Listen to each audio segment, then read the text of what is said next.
Mateus, capítulo 5, no verso número 4.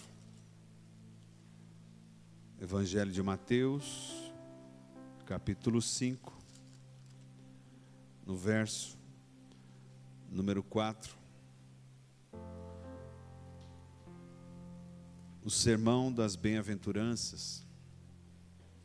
Eu quero me ater a uma das características aqui daquele que é bem-aventurado.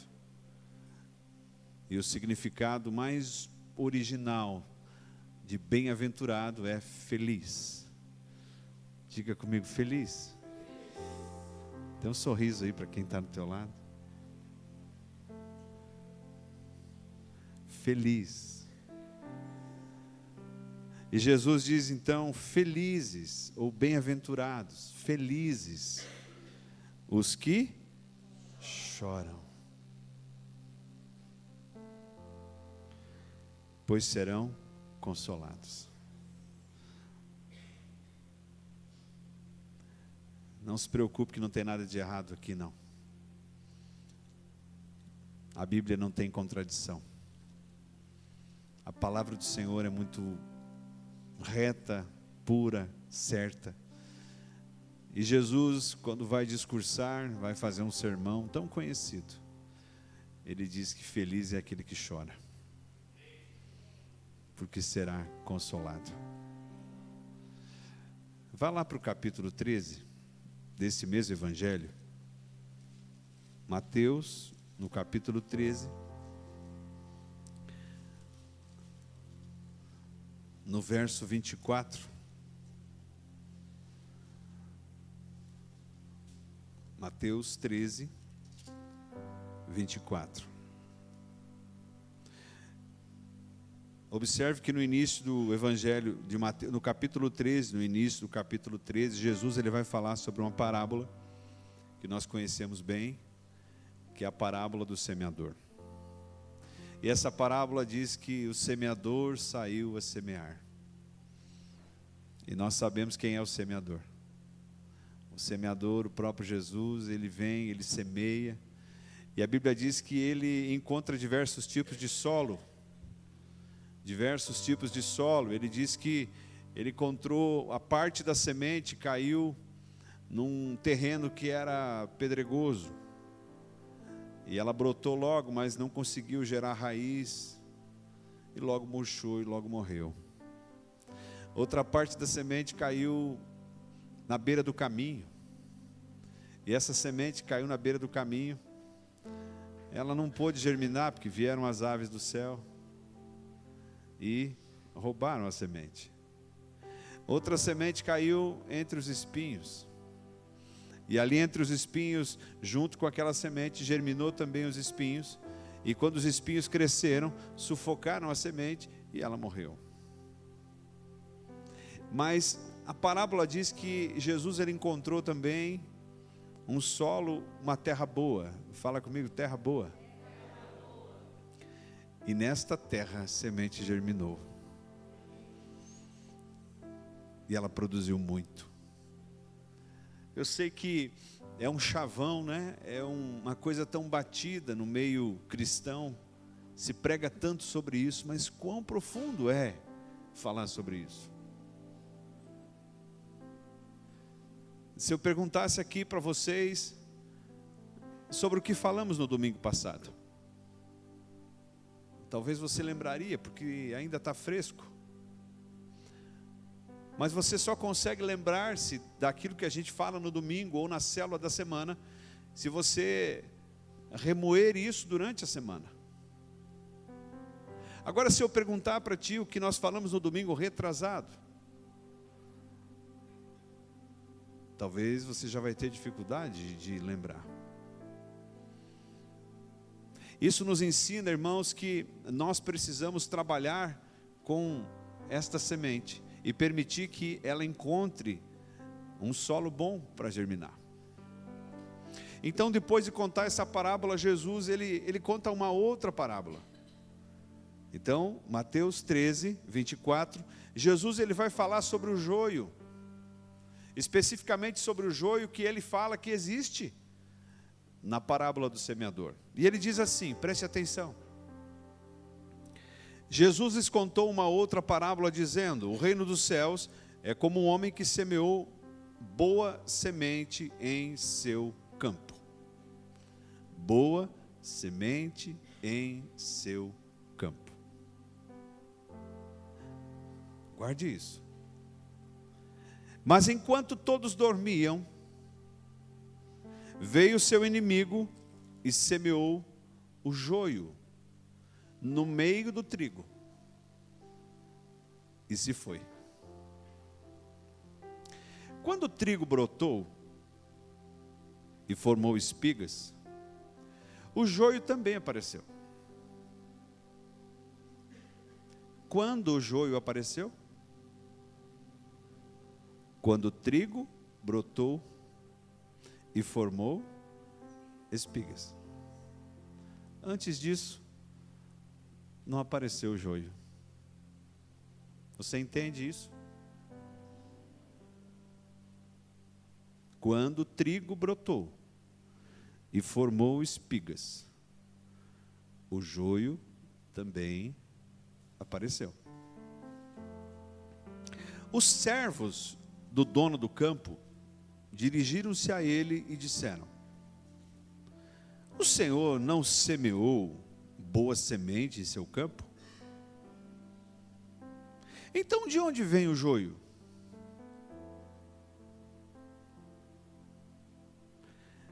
Um inimigo fez isso, respondeu ele. E os servos lhe perguntaram: o Senhor quer que o tiremos? Imagine você trabalhando numa fazenda e você sabe muito bem onde foi semeada a semente do trigo. E de repente aquela semente ela cresceu e quando ela formou espigas, você percebeu que junto com ela também havia joio. E aí você vai lá para o dono da fazenda, você trabalha na fazenda. Você vai lá para o dono da fazenda e fala assim: o senhor quer que a gente vá lá e arrancar o joio e deixar só o trigo? O que seria talvez uma decisão prudente, normal. Mas Jesus disse assim, verso 29. Ele disse: não, porque ao tirar o joio, vocês poderiam arrancar com ele o trigo. Quem aqui um dia não foi carpir, e mesmo querendo carpir só a erva daninha, acabou carpindo um pé de soja, um pé de trigo? Quem já fez isso? Fala aí. Um pezinho de mandioca, aí quase todo mundo. Quem carpiu já fez isso, não é? A mandioca. Aí tu cuida, mas... Ou então você foi passar um Roundup, né? É Roundup, né? O veneno que mata tudo. Você foi passar lá um Roundup, o Evandro entende bem disso.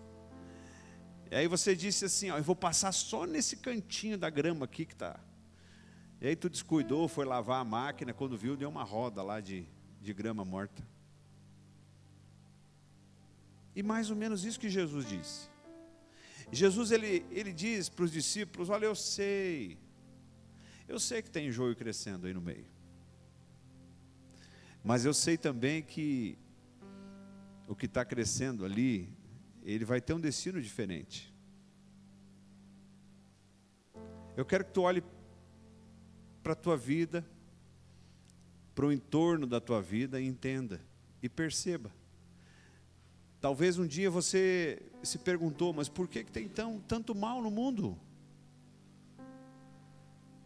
Por que esse mal, ele habita aqui? Por que eu tenho que conviver com gente assim? Por que isso aqui não termina nunca?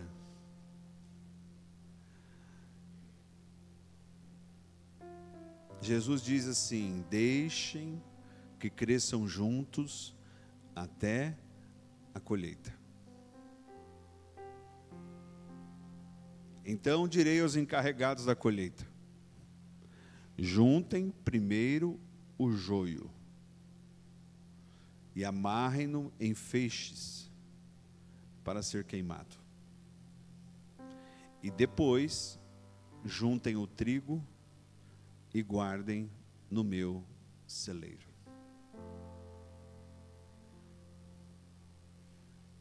Quando a gente olha uma plantação de trigo,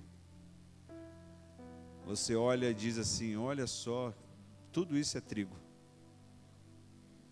Mas quando você chega perto e você arranca uma parte daquele trigo, e você vai examinar aquilo com detalhe, com atenção, tu vai perceber que boa parte é joio.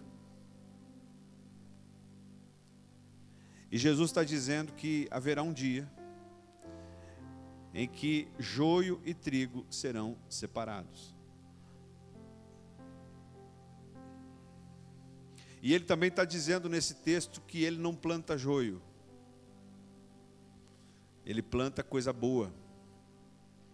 Ele só planta o trigo, ele não planta joio. E quem planta joio é o inimigo.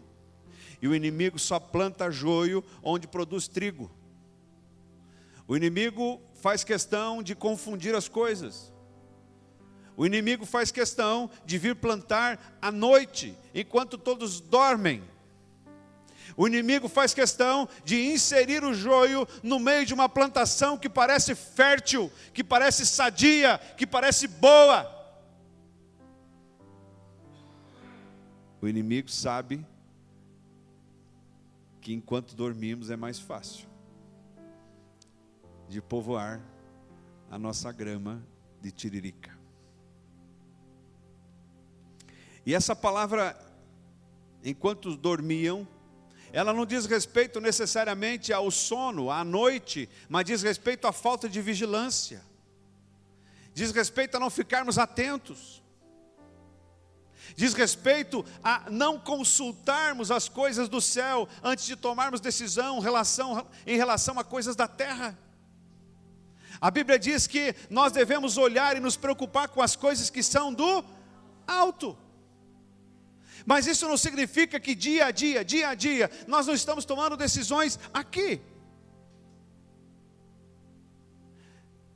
Hoje falava com meu sogro ainda sobre uma decisão que ele tomou uns dias atrás. E eu dizia a ele: tu percebe o livramento que Deus te deu? E a decisão que ele tomou há dias atrás não era uma decisão relacionada a coisas da igreja, não era uma decisão relacionada a uma coisa que está escrito na Bíblia, não. Uma decisão relacionada a coisas daqui. Aqui.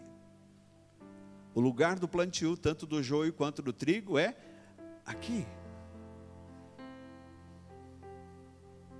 Isso significa, irmãos, que muitas vezes nós somos sufocados porque não vigiamos. E de repente, aquilo que achamos que é só trigo começa a ser povoado por joio. Mas eu quero ler um último texto, Salmos. Michele conhece bem esse salmo. Salmos 126. Sabe de cor, Michele? Vem aqui. Venha cá. Quando cantamos aqui, Salmo 126, é a Michele que recita esse salmo. Eu peguei ela de surpresa agora. Ela já ficou vermelha. Vamos todos olhar para ela e ela vai ficar mais... Ai, meu Deus. Tu vai ler? Aí eu ia ler também.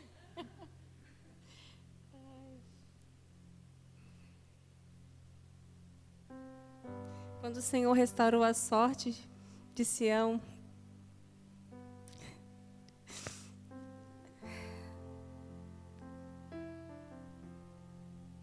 nós ficamos como quem sonha. Então a nossa boca se encheu de riso, nossos lábios de louvor e se diziam entre as nações. Grandes coisas fez o Senhor por eles, grandes coisas fez o Senhor por nós. Por isso nós estamos alegres.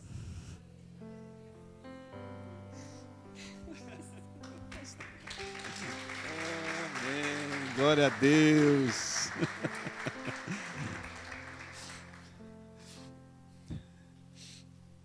verso 5 e verso 6 desse salmo diz: aqueles que semeiam com lágrimas, com cantos de alegria colherão. Aqueles que semeiam com lágrimas, com cantos de alegria colherão. Aquele que sai chorando, enquanto lança a semente, voltará com cantos de alegria, trazendo os seus feixes. Quando a gente lê só os 5 e os 6, nós ficamos tão convictos de que Deus tem cuidado de nós. Mas quando nós lemos o 1, o 2, o 3 e o 4, o que nós vamos ver? Nós vamos ver uma história de um povo que foi levado cativo para a Babilônia e ali ficou preso por 70 anos e teve as suas cidades destruídas. Teve a sua nação destruída. O Salmo 126, ele relata um tempo em que o salmista ali estava dizendo, e não se tem certeza de quem escreveu esse salmo. O salmista estava dizendo: nós tivemos a nossa sorte restaurada quando o Senhor trouxe os cativos de volta. Foi como um sonho. Então a nossa boca, ela se encheu de riso, a nossa língua de cantos de alegria. O salmista está dizendo que houve um tempo em que o que eles semearam foi chorando. Mas quando eles voltaram, eles começaram a colher, e eles começaram a colher com alegria. Irmãos, existe uma dinâmica que às vezes a gente faz questão de esquecer. Existe uma dinâmica que a gente chama aqui de dinâmica da semeadura. Todos nós, em momento, seja ele envolvendo os irmãos da igreja, seja no trabalho, seja na família, seja em qualquer lugar, todos nós estamos semeando. Todos nós. Tem um cântico aqui que a gente canta, não me lembro agora qual é, vou falar, talvez a Maju vai lembrar, que fala sobre o cheiro que nós exalamos. Minha essência. Depois você canta essa para nós. Fala que nós temos um cheiro. Você sabia que o cheiro da gente, não necessariamente esse cheiro físico, mas o cheiro que a gente exala, ele semeia. Você já percebeu que tem pessoas que você começa a conversar com ela e você diz: eu queria ficar mais tempo? Sim ou não? Eu queria conversar mais. Eu queria estar mais junto, eu queria estar mais perto. Você já percebeu que em determinados momentos ou circunstâncias, você acaba exalando o cheiro de Jesus que está em você? Então todos nós, de uma maneira ou de outra, estamos semeando. Todos. Só que nem todos nós temos coragem de semear chorando. É difícil. É fácil? Não, é difícil. Semear chorando é difícil, porque semear chorando é semear fazendo talvez aquilo que eu não quero fazer. Falava com o Vitor essa semana, né, Vitor? E ele me contava sobre as decisões que ele está tomando, sobre o que está se envolvendo na vida dele. E ele falou para mim: pastor, eu estou decidido, eu não volto mais para aquela velha vida. Vamos aplaudir o Vitor. Deus abençoe a tua vida.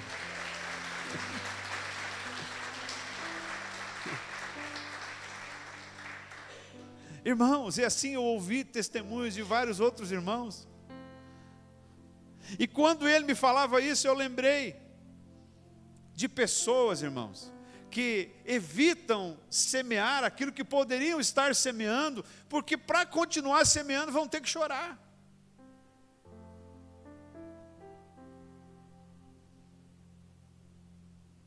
Para continuar fazendo o que precisa fazer, vão ter que chorar. Quantos aqui, talvez eu pudesse mandar levantar a mão agora, quantos aqui lembram de períodos que você permaneceu firme para hoje colher o que você semeou. Sim ou não? Irmãos, a gente pode usar um exemplo matemático disso.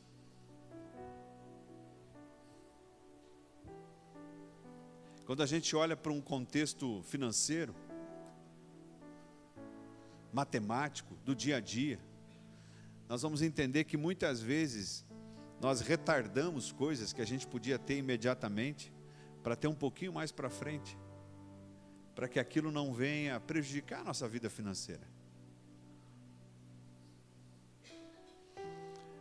Com Jesus não é muito diferente.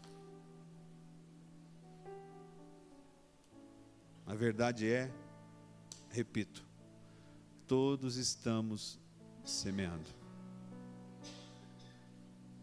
Todos.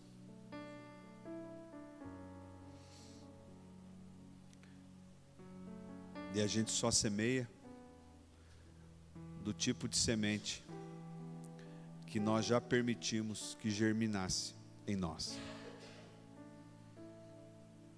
Eu não posso semear aquilo que eu não permiti que encontrasse em mim terra boa.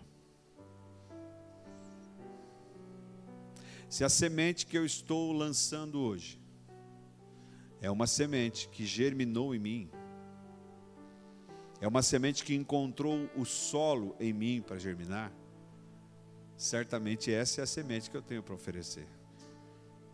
Quando a Bíblia diz que a boca fala o que está cheio o coração, de que a Bíblia está falando? Ela está falando daquilo que está dentro de mim, daquilo que eu permiti ser germinado dentro de mim, daquilo que eu guardei.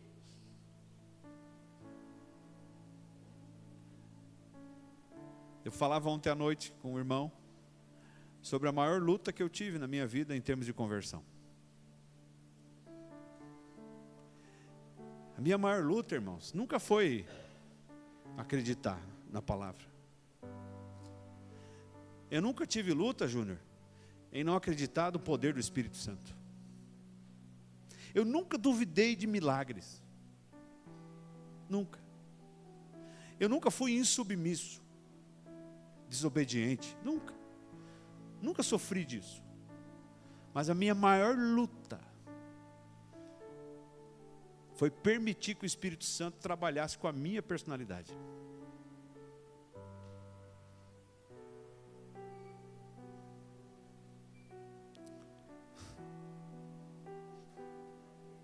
Permitir que Deus, Ele venha tratar das coisas que você não quer que Ele trate. Permitir que Deus, Ele venha entrar em você e dizer, deixa eu apertar aqui. Deixa eu mudar aqui. Quantas e quantas e quantas vezes você tem que voltar atrás para corrigir uma coisa porque tu falou demais? A Bíblia diz que quem refreia a língua é sábio. E o que é falar demais, pastor? Falar demais é problema de personalidade.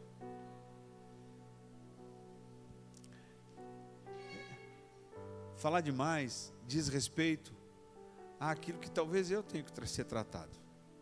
Estou citando só um exemplo.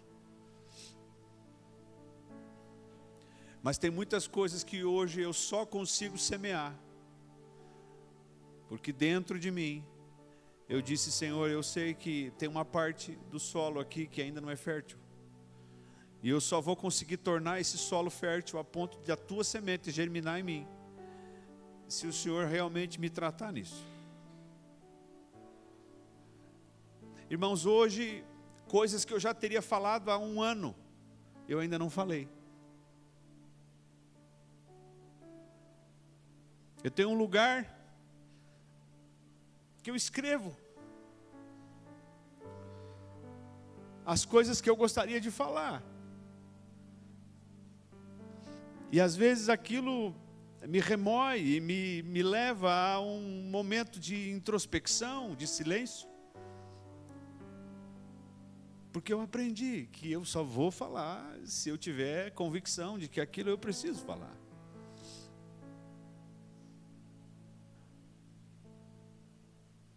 Não estou falando de salvação. Eu estou falando que muitas vezes nós impedimos a semeadura, porque não nos permitimos ser tratados.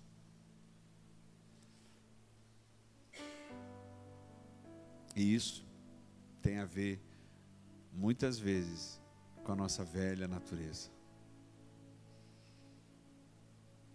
Eu não pratico mais os pecados que eu praticava, mas talvez eu reajo do jeito que eu sempre reagi.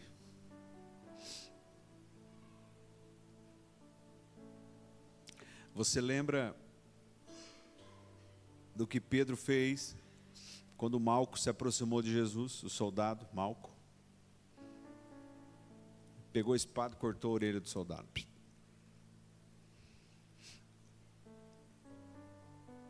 Passa o tempo, Pedro tem uma experiência com o Espírito Santo. Não se sabe exatamente quanto tempo. Quando Pedro era preso, ele dizia: pode me prender. Eu sei em quem tenho crido.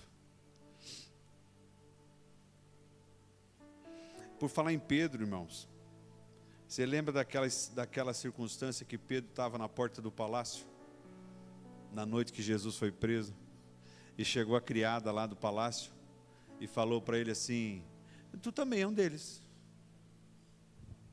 Lembra disso? Mais tarde, veio um outro e falou: mas eu não te vi com ele. Depois apareceu: mas você se parece muito com ele. Sabe por quê, irmãos? Porque quem esteve com Jesus semeia sem perceber. Semeia nas atitudes, semeia no jeito de falar. Pedro estava falando como Jesus. E mesmo ele negando, passou Jesus. A Bíblia diz que quando Jesus passou, olhou para Pedro, e Pedro saiu e chorou. Chorou. Se você já teve a tua experiência com Jesus, permita que Ele prepare a semente para você semear. Isso não diz respeito a você ter um cargo na igreja, a você ministrar no encontro. Glória a Deus, se for possível. Isso diz respeito à tua casa, à tua família, ao teu dia a dia, às circunstâncias que te rodeiam, ao teu trabalho. Você lembra de Jonas? O profeta Jonas, que foi engolido pelo peixe. Ele estava lá dormindo. Ele conseguiu se esconder? Não. Chegou o capitão do navio e falou: quem é o teu Deus? A presença de Jonas ali gerou semeadura. Porque quando ele foi jogado no mar, o mar se acalmou. E a Bíblia diz que os marinheiros que estavam clamando cada um a seu Deus, eles prestaram culto ao Deus verdadeiro. Não tem jeito. Você não escapa de semear. Se a gente não pode escapar de semear, então vamos semear aquilo que Deus tem nos dado. Vamos semear a esperança, a alegria. Vamos semear aquilo que nenhum homem pode fazer sozinho, se não for Deus que tem lhe dado. Irmão, semear chorando muitas vezes é semear contra a própria esperança de colher. É você talvez dar um testemunho, chamar alguém, orar com a pessoa, que quando a tua convicção talvez vai olhar para essa pessoa e vai dizer: não, esse aí não converte nunca. Tu nunca fez isso, né? Ele sabia que você talvez está aqui, e alguém um dia que talvez desejou a tua conversão, orou por você, também pensou que você não converte nunca. E hoje tu está aqui. Alguém semeou na tua vida. Alguém semeou na tua vida.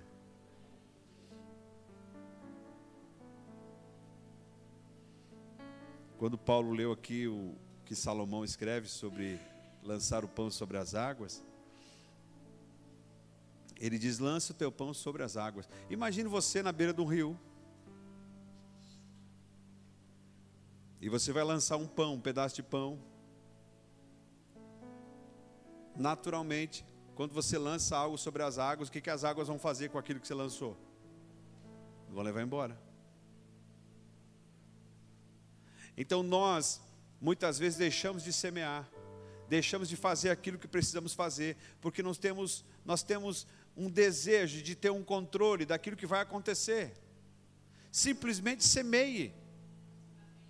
Simplesmente lance sobre as águas. Pastor, mas ele não merece. Você também não merece. Ou tem alguém aqui que merece? Não. Até porque graça é o quê? Favor imerecido. Ou seja, ele nos dá aquilo que nós não merecemos. Então, se eu já recebi da graça dele, se eu já mergulhei na graça dele, experimente fazer isso com aquele que tu acha que não merece também. Experimente estender a mão para essa pessoa.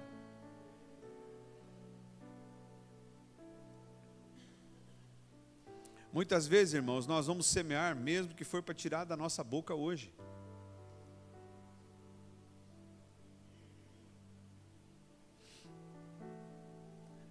É preciso preparar a semente.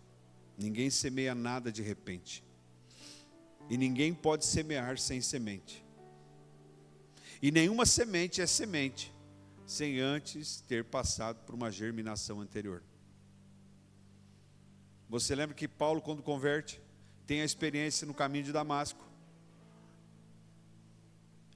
Ananias vai orar com ele, ele volta a ter a visão e logo pregava na sinagoga.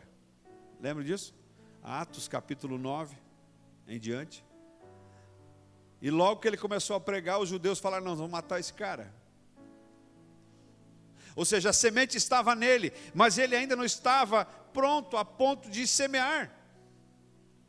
Existem pessoas que são convictas e recebem aquilo de Deus naquele momento, e outras precisam de um processo.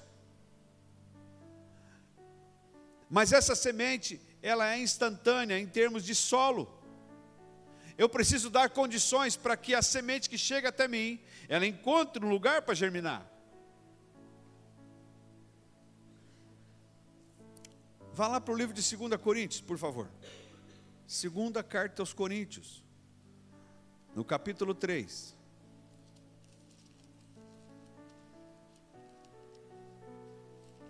Segunda carta aos Coríntios, no capítulo 3, verso 1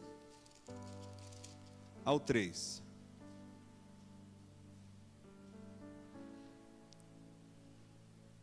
Será que com isso estamos começando a nos recomendar a nós mesmos novamente? Será que precisamos, como alguns, de cartas de recomendação para vocês ou da parte de vocês? Vocês mesmos são a nossa carta, escrita em nosso coração, conhecida e lida por todos. Vocês demonstram que são uma carta de Cristo, resultado do nosso ministério, escrita não com tinta, mas com o Espírito do Deus vivo, não em tábuas de pedra, mas em tábuas de corações humanos. Irmãos, eu me lembro que muitas vezes a gente recebe aqui os irmãos que ou vêm de outra cidade, ou passam a congregar com a gente, estão vindo de outro ministério, e muitas vezes esses irmãos vêm e falam: pastor, eu quero congregar aqui, eu quero ficar aqui, o senhor precisa que eu traga uma carta do pastor? E eu sempre respondo: irmão, você tem toda a liberdade, se você quer, você pode, mas a gente não exige isso aqui. Não, pastor, não, porque uma carta escrita por alguém não vai substituir a pessoa que eu quero conhecer em você. Muitas vezes nós queremos nos amparar em coisas que são formais, enquanto que vem Jesus e fala que nós somos uma carta escrita pelas mãos de Deus e lida por todos. Você entende que se eu sou uma carta que está sendo lida por todos, eu sou uma semente? Se tu chegar lá no mercadinho da esquina e falar, é o seguinte, eu estou sem dinheiro. Eu precisava aí um quilo de feijão, um quilo de arroz, um pacote de açúcar, e eu pago segunda-feira. Segunda-feira? Tá bom. Aí você não passou na segunda, passou outra segunda, você nem passou mais na frente do mercadinho, negou a conta. E aí um dia tu está aqui no culto, o dono do mercadinho vê uma foto tua, um vídeo. Mas olha o tipo de crente que é esse.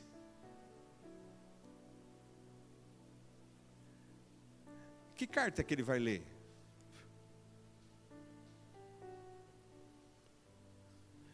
Com quem ele vai te comparar? Estou citando um exemplo, claro que não é você que faz isso. Mas tu sai do culto, tu vai para um lugar que você não deveria ir. Ao invés de você respeitar as pessoas, você não respeita. O que eu estou semeando? Joio ou trigo? Você sabia que tem muita gente que semeia joio e nem sabe que está semeando joio? Ah, é, pastor? É. Sabe por quê? Porque foi terceirizado. Porque no momento que era para estar vigiando, não vigiou. E agora acha que está fazendo um monte de coisa certa, quando na verdade está fazendo coisa errada. Volta lá onde é que você caiu. Arrepende-te. Começa de novo. O nosso modelo de vida não pode ser um modelo de vida que não é aprovado por Deus. Você vai ouvir de novo. Nós estamos semeando em todo momento. A nossa palavra, a nossa vida, como diz Jesus, ela tem que ser sim, sim, não, não. O que passar disso vem do maligno. Irmãos, nós precisamos andar na direção do plantio. Eu me lembro que uns anos atrás eu falava sobre plantio. Não me lembro qual era o contexto, mas eu pedi aqui se alguém já lavrou de junta de boi. Quem já lavrou de junta de boi? 1, 2, 3, 4, 5. Aí se você lavrou de junta de boi, você sabe que para você lavrar de junta de boi, você tem que prestar atenção na verga, não pode olhar para o lado. Senão daqui a pouco as tuas vergas estão tortas. Mas aí depois que você lavrou, que você preparou lá o solo, tem a verga, né? Tu vai semear na verga. Quando tu vai semear, se você distrair, começar a olhar para o lado, daqui a pouco você está semeando fora da verga. Então quem está semeando não pode distrair. Quem está semeando tem que estar atento àquilo que você precisa enxergar, que você precisa ver lá no final. Quem está semeando precisa dar direção para a semeadura. Paulo também falava aqui da questão da criança. Você sabe, irmãos, que eu conheço muita gente temente a Deus, pais tementes a Deus, mas que o filho não segue a palavra. O pai e a mãe são crentes, são pessoas de fé, ensinaram a palavra para o filho, mas o filho não faz. Não me chamam de herege, mas eu vou dizer o que eu penso. Salomão diz assim: ensina a criança no caminho em que deve andar, e quando for velha, não se desviará dele.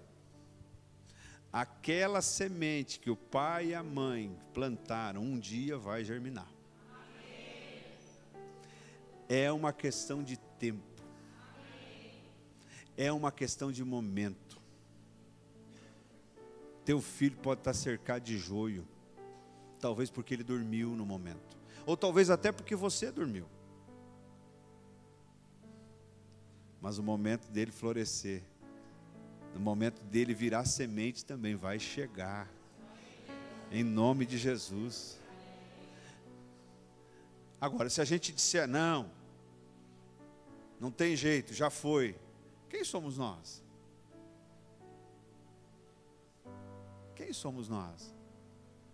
Afinal de contas, quem já pisou no Santo dos Santos, em outro lugar, não sabe viver.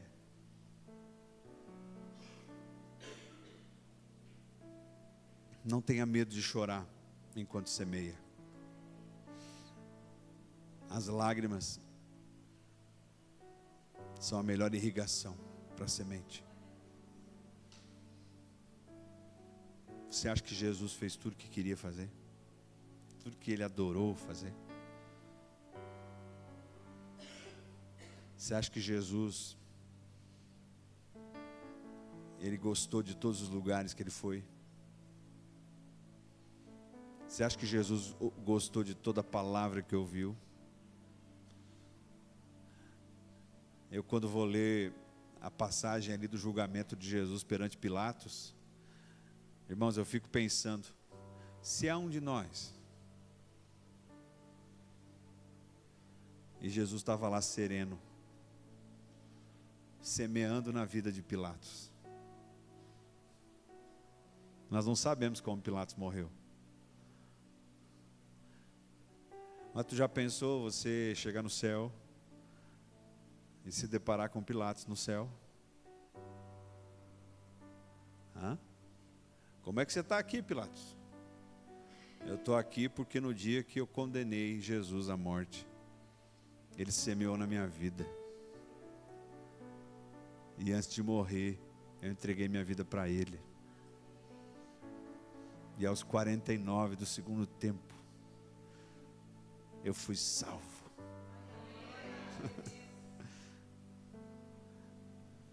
Hoje eu vi um vídeo sobre Billy Graham,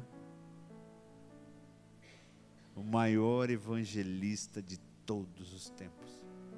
Vocês sabem qual era a mensagem principal, a veia mestre? Caráter. Em 99,9% das mensagens de Billy Graham, o que ele falava? Sobre caráter. Nós precisamos, irmãos, parar de sermos iludidos. O nosso caráter precisa ser tratado para que assim eu tenha um solo fértil, para que assim a semente que foi jogada em mim possa germinar e aí eu passe a plantar, eu passe a semear. E isso vai gerar lágrimas. Mas aquele que semeia chorando, volta colhendo com cânticos de júbilo. Não tente inverter o processo. Não tente adiantar as coisas. Talvez o meu tempo e o teu tempo de semear seja em choro. Seja em choro. Talvez o meu tempo e o teu tempo de levar aquilo que eu preciso levar, mesmo sem ver, sem entender, vai gerar na minha vida um tempo de colheita com júbilo de alegria. Amém? Para encerrar, você que não tem tido muita paciência para semear, abra comigo Tiago capítulo 5. Tiago, capítulo 5.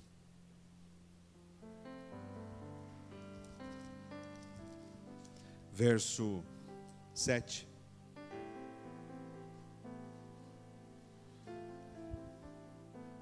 Pastor, eu estou semeando, mas não estou vendo nada. Pastor, eu Eu estou semeando, mas eu não vejo mudança nas pessoas à minha volta. Pastor, eu estou semeando, mas a coisa está difícil. Não vou pedir para você levantar a mão, mas talvez eu esteja falando para pessoas que estão com esse sentimento. Tiago vai dizer: portanto, irmãos, sejam pacientes até a vinda do Senhor.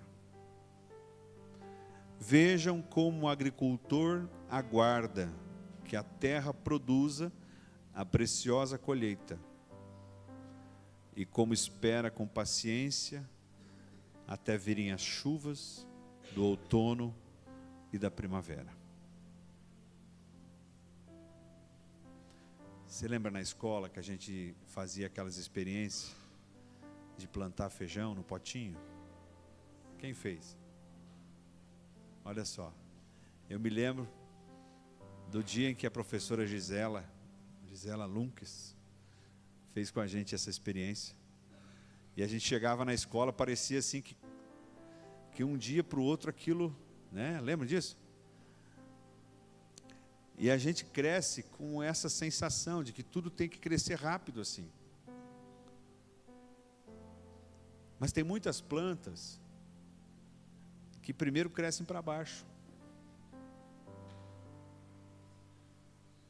Tem uma ministração que a gente faz num encontro chamado Raízes. Se Deus assim permitir, quem sabe logo a gente traga aqui para a igreja. E nessa ministração ela fala sobre plantas que primeiro crescem para baixo, para depois aparecer um brotinho. É o caso de muitas palmeiras. É o caso daquele bambu, chamado bambu japonês. Então significa que talvez na vida de alguns você vai ver o fruto logo. Você, esposa, que está perdendo a paciência com o marido. Ou você, marido, que está perdendo a paciência com a esposa. A palavra não volta vazia. Você vai colher. Você vai colher. Mas talvez a semente esteja primeiro gerando um ambiente capaz de suportar o crescimento que vai ter depois. Tenha paciência. Olhe para o agricultor. Prossigamos semeando, mesmo com muitas lágrimas. Você pode ficar em pé? Quero orar com você.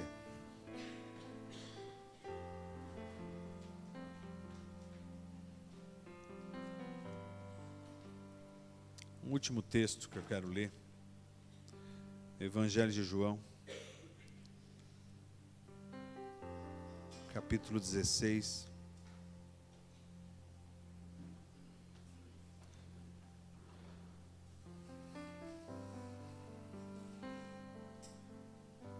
Verso 17 até o 20.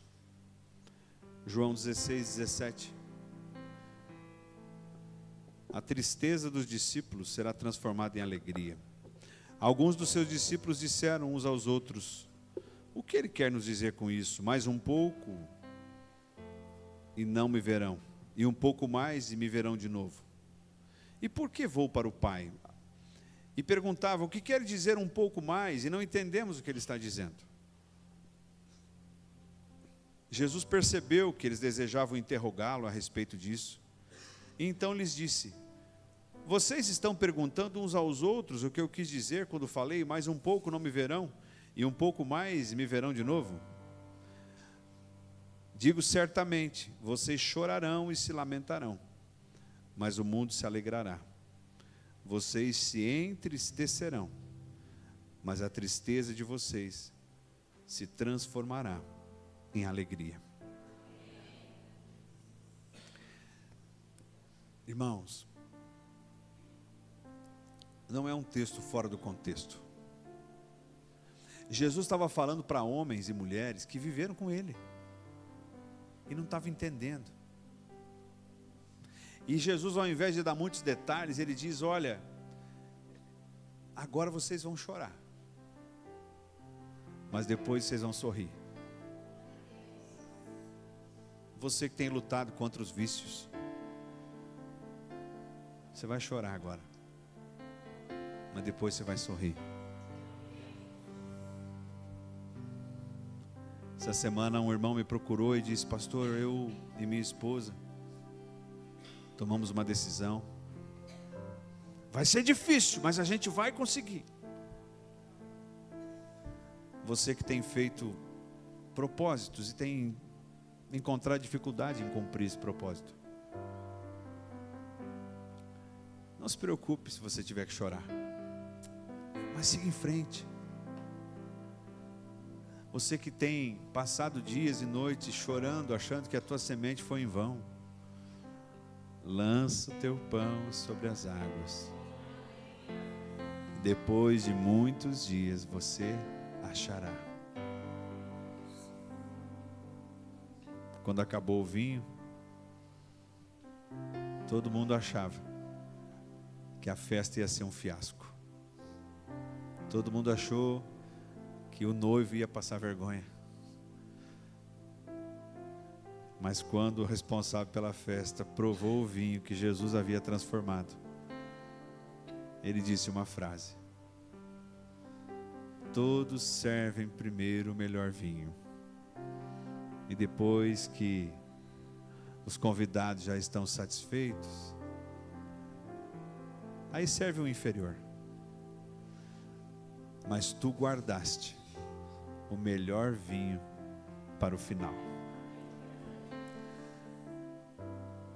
Apenas semeie. Apenas permita que o teu coração seja solo fértil. Permita que o que Ele já lançou em você germine. E entregue a semente da mesma espécie que você recebeu. Você recebe essa palavra? Amém? Feche teus olhos. Vamos louvar o Senhor um pouquinho. Deixa Ele falar contigo sobre o que você ouviu agora, no nome de Jesus. Vim até aqui derramar o meu passado em ti. Vim banhar os pés que andaram por aí, sem carinho receber.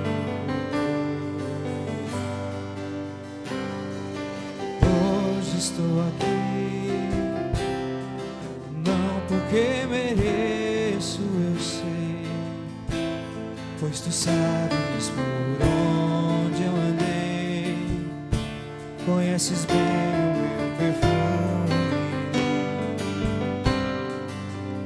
mas tu sabes também que o meu choro é sincero, porém não tenho nada a oferecer, meu Senhor, mas te dou a minha vida.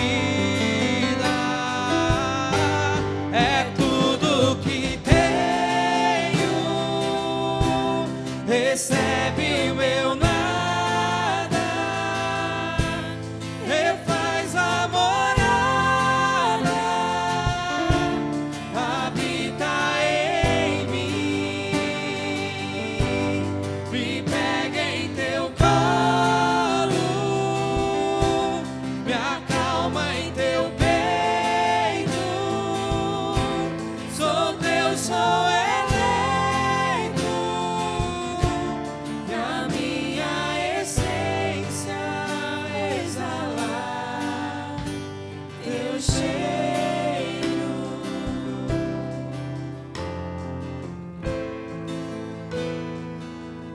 Eu quero dar um desafio para você.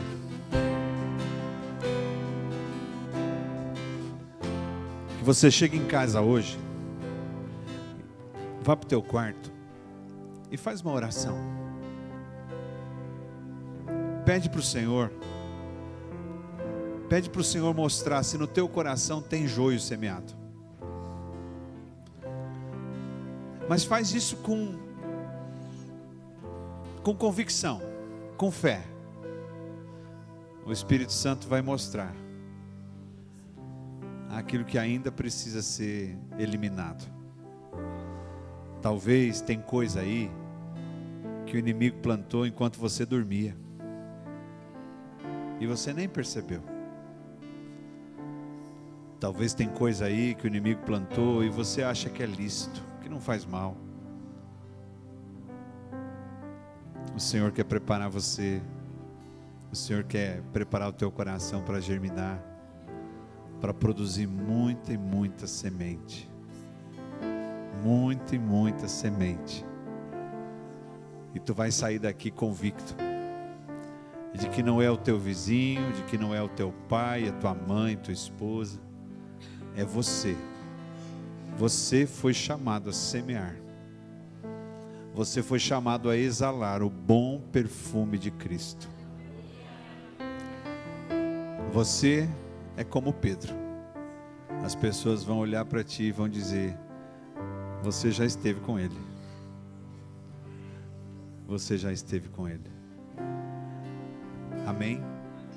Você recebe essa palavra?